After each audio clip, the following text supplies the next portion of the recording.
yaitu Ustazah Nunung Husnul Khotimah SP, yang mana Ustazah Nunung ini merupakan praktisi parenting keluarga, dan insya Allah beliau ini merupakan sosok muslimah yang patut kita contoh untuk di era saat ini ya, karena beliau ini mendidik anaknya ya 5 orang, anaknya insya Allah 4 sudah hafiz Al-Quran 30 juz dan yang 1 insya Allah menyusul. Nah, kalau kita tanpa perlu berlama-lama, langsung saja kita sapa Ustazah. Assalamualaikum Ustazah. Waalaikumsalam warahmatullahi wabarakatuh. Bagaimana kabarnya Ustazah hari ini? Alhamdulillah baik, ceria. Alhamdulillah, ya Ustazah, Masya Allah.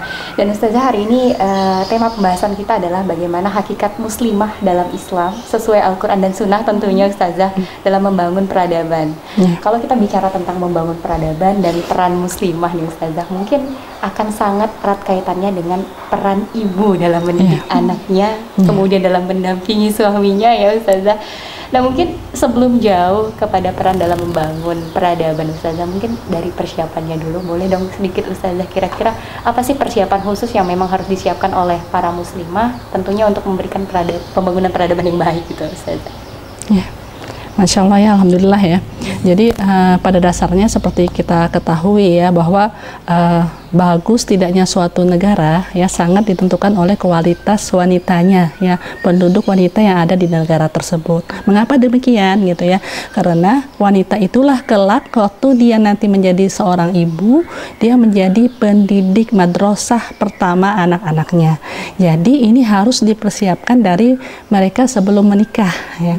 Dari sebelum menikah, idealnya kalau kita ingin mempunyai anak yang soleh-solehah, seorang wanita muslimah sebelum menikah harus menjadikan diri dia dulu sebagai wanita yang solehah ya, menjadi wanita yang solehah, bagaimana meningkatkan kualitas ibadahnya kepada Allah, bagaimana dia mempersiapkan keilmuannya, karena nanti kalau udah menjadi ibu rumah tangga, dia itu juga menjadi ibaratnya seorang wanita multitalenta ya, bisa menjadi menjadi guru juga, menjadi ibu tuh menjadi guru, menjadi tukang masak juga, menjadi manajer keuangan juga. Jadi harus mempunyai ilmu ya yang lumayan baik ya, agar nanti persiapan menjadi ibu itu menjadi baik. Kemudian bagaimana kalau mau menikah, dia harus mencari tidak sekedar suami, tapi bagaimana mendapatkan bapak yang terbaik untuk anaknya. Jadi kriteria mencari pasangan itu ya begitu juga laki-laki. Kalau laki-laki itu kan kriteria mencari pasangan bagaimana mencarikan ibu yang terbaik untuk anaknya.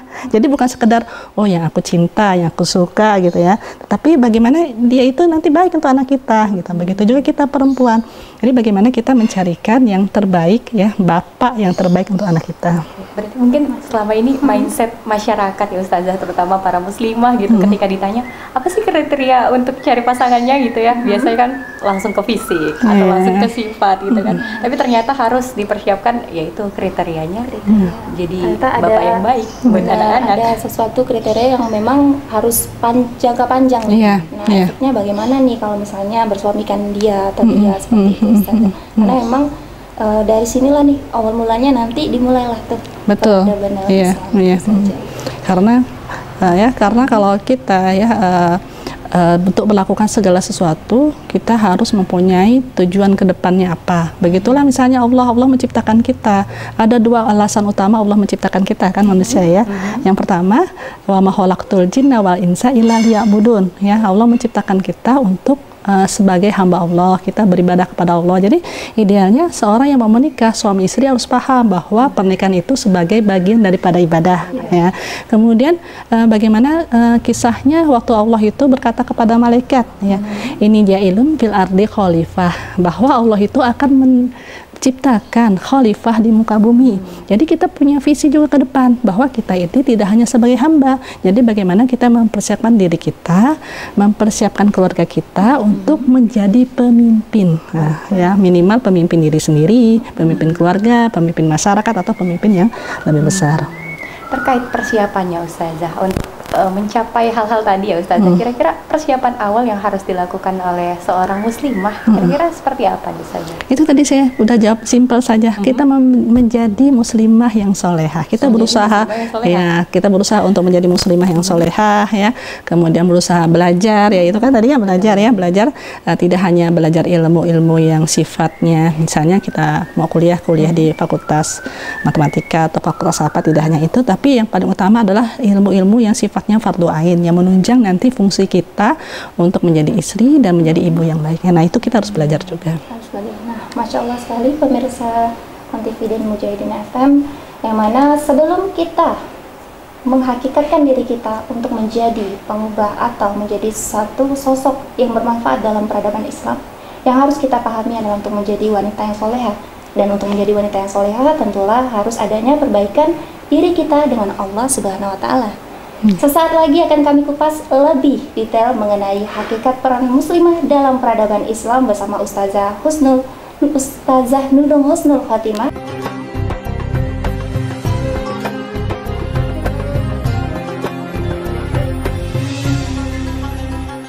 واتل ما أوحي إليك من كتاب ربك لا مبدل لكلماته ولن تجد من دونه ملتحدا.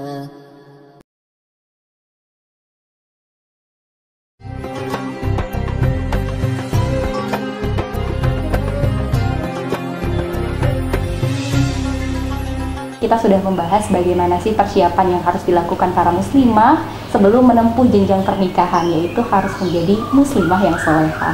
Nah, mungkin terkait ketika nantinya sudah akan memilih suami, kemudian berjalannya rumah tangga, Ustazah, banyak sekali ya mungkin ketika istrinya sudah solehah, kemudian seperjalanan ada nih Ustazah pro kontra yang mungkin namanya lika-liku keluarga ya Ustazah, walaupun saya belum berkeluarga. Nah, bagaimana sih Ustazah supaya kita bisa terhindar dari yang namanya problematika keluarga? Gimana Ustazah? Itu tadi di awal saya jelaskan lagi seperti tujuan kita ya, tujuan kita yang tadi pertama ya. Jadi setiap orang yang menikah harus paham bahwa tujuannya apa. Yang pertama tujuannya bahwa pernikahan itu sebagai bagian daripada menjadi khalifah di muka bumi. Yang kedua sebagai ibadah kepada Allah ya.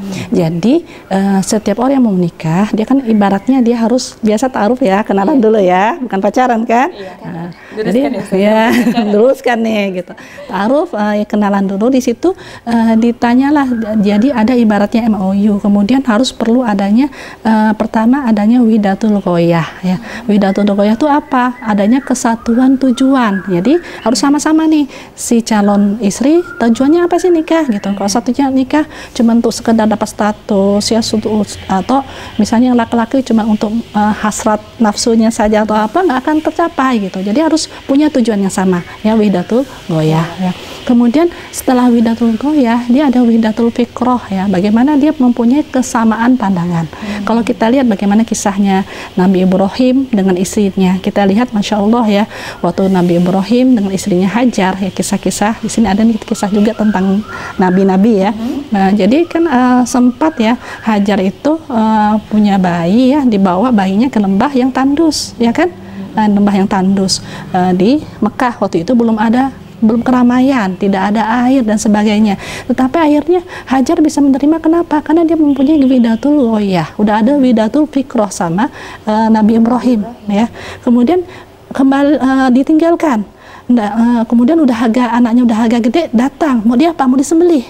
Bayangkan ya, datang tidak lama gitu ya, ternyata seperti itu. Kalau misalnya tidak ada pemahaman yang kuat, keimanan yang kuat, itu tidak akan bisa gitu ya. Jadi pertama adanya widatul ghoyah, kesamaan tujuan, tadinya tujuannya harus ibadah, harus karena untuk membangun kekhalifahan di muka bumi. Kemudian adanya widatul fikroh, ada pandangannya sama, arahnya sama. Kemudian ada wihdatul manhaj. ada kesamaan pedoman. Jadi sebelum menikah harus sepakat nih, kita kalau ada masalah kembalinya ke mana gitu. Oh, kembalinya jelas sebagai muslim kita harus sepakat bahwa jika ada masalah kembalinya kepada Al-Quran dan hadis. Jangan kemana-mana. Misalnya si suami orang Jawa yang halus, nanti istri misalnya orang Batak gitu kan. Kalau misalnya kriterianya adalah suku, nggak akan nyambung gitu. Karena suku itu pasti beda-beda. Yang menurut suku ini halus, menurut suku ini udah kasar, ya kan. Tapi kalau kita kembalinya manhajnya pedomannya adalah Al-Quran dan hadis, perbedaan itu akan selesai, ya kan. Nah, kalau udah ada wahdatul manhaj, akhirnya ada wahdatul harokah, ada kesatuan gerak. Kalau kita udah punya sama nih, oh nanti misalnya si ayah kepingin, oh kita kepingin nih anak-anak kita pada hafal Quran, oh nanti ibunya enggak usah, kerenan anak kita kecil-kecil belajar bahasa Inggris, pandai bahasa Inggris bagaimana kan, belum ada kesatuan. Tapi kalau jadi akhirnya geraknya pun tidak bisa nyampai. Tapi kalau misalnya udah ada kesatuan itu, akhirnya dia bergerak pun akan selaras. Jadi memang perlu adanya sinergi ya Ustazah, antara suami dan istri dalam mencapai rumah tangga yang memang penting nih. Dalam perkembangan peradaban Islam tentu saja. Dan yang harus dipahami, masing-masing juga harus paham apa kewajiban dan haknya masing-masing, ya. Terutama harus paham kewajiban lah ya. Kalau hak itu kan gampang lah insya Allah ya. Dituntut ya, nanti banyak nuntutnya kalau memikirkan haknya dulu, tapi terutama paham kewajibannya. Jadi ibaratnya begini, kalau misalnya kita istri, kita merasa diri lebih pintar dari suami, lebih itu, nanti suami ngomong A, padahal yang diomongkan suami itu selaras dengan Al-Quran hadis. Tapi kalau kita merasa oh enggak gitu, itu udah nggak akan jalan gitu. Seharusnya sebagai seorang istri, apapun yang dikatakan suaminya, selama itu sesuai dengan Al-Quran hadis, ikuti saja. Tapi suami yang bijak adalah mengajak diskusi istrinya. Gitu. Berarti bukan semata-mata walaupun apa yang diperintahkan atau apa yang disampaikan itu benar, tapi kalau misalnya itu lebih baik diskusi dulu ya, dibangun komunikasi yang baik. Kalau prinsip saya juga, seandainya misalnya suami mengatakan terserah, berarti dia nggak ridho tuh, berarti kita nggak usah lanjut gitu kan. Gitu. Berarti ada tips ya, kalau suami udah ngomong terserah, berarti sebenarnya nggak ridho. Sebenarnya, jadi nggak usah lanjut. Lanjutin lagi, penting diulas lagi, didiskusikan kembali, karena memang komunikasi ini penting sekali, apalagi dalam rumah tangga ya Ustazah. Apalagi kalau misalnya seperti ini posisinya, kita ingin membangun rumah tangga yang sakinah, mawaddah, warahmah, dan mencapai misalnya nih pengen anaknya hafiz Quran gitu. Tapi ternyata di dalam perjalanan suami dan istri ini tidak sinergi. Nah seperti itu penting sekali komunikasi yang dibangun. Nah gimana sih Ustazah untuk di tahap awal supaya tadi Ustazah udah singgung bahwa memang harus ada MOU ya Ustazah di depan kan ya dengan suami, dengan si calon suami. Nah ketika udah berumah tangga, bagaimana nih Ustazah untuk menjaga komunikasi dan juga menjaga supaya ini visi kita, gerak kita tetap ke sini untuk menjadikan anak kita hafiz dan hafizah. Nah itu bagaimana Ustazah? Makanya dalam Islam ya, kita diperintahkan amar ma'ruf nahi mungkar utama itu dalam keluarga. Makanya kan di surah At-Tahrim ayat 6 disebutkan ya ayyuhalladzina amanu qu anfusakum wa ahlikum naro. Kemudian juga banyak masya Allah, misalnya kalau bangun malam qiyamul lail ya, suami bangun ya, nanti ambil wudu ya, salat 2 rakaat, istrinya belum mau bangun dipecerkan. Begitu juga istrinya. Jadi bagaimana agar sama-sama bisa seirama, kita sama-sama, kalau suami belajar, istri pun diajak belajar. Gitu, istri belajar, suami juga diajak belajar ya. Nah, kemudian kalau ibadah sama-sama saling mengingatkan, jangan sampai membiarkan pasangan itu lalai dalam ibadahnya, karena itu mempengaruhi nanti visi misi ke depan. Jadi sama-sama kita ini kan gitu. Jadi makanya kunci sukses sebenarnya seorang pasangan itu jika dia bisa membuat pasangannya yang tadinya menikah nilainya C menjadi B dan A gitu. Jadi kita jangan mengharap mau mencari pasangan yang sudah A duluan, berat, nanti tuntutannya juga berat. Nggak apa-apa, misalnya yang penting kan udah sholat 5 waktu misalnya kan, atau misalnya kriteria yang sudah menjalankan kewajiban-kewajiban agama, kita nggak usah menuntut dulu dia harus dengan nilai B atau A gitu. Nanti bersama-sama itulah, pasangan yang ibaratnya sukses itu jika dia bisa membawa sama-sama menjadi lebih baik. Saling berkolaborasi. Ya seperti itu Ikhwafillah, pendengar setia Mujahidin FM, juga pemirsa Pon TV ya, bahwasannya goals yang terbaik ketika membina rumah tangga adalah bagaimana bisa saling membawa pasangan menuju kebaikan dan belajar terus belajar.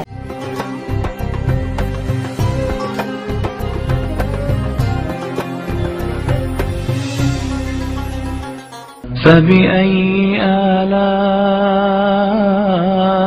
ربكما تكذبان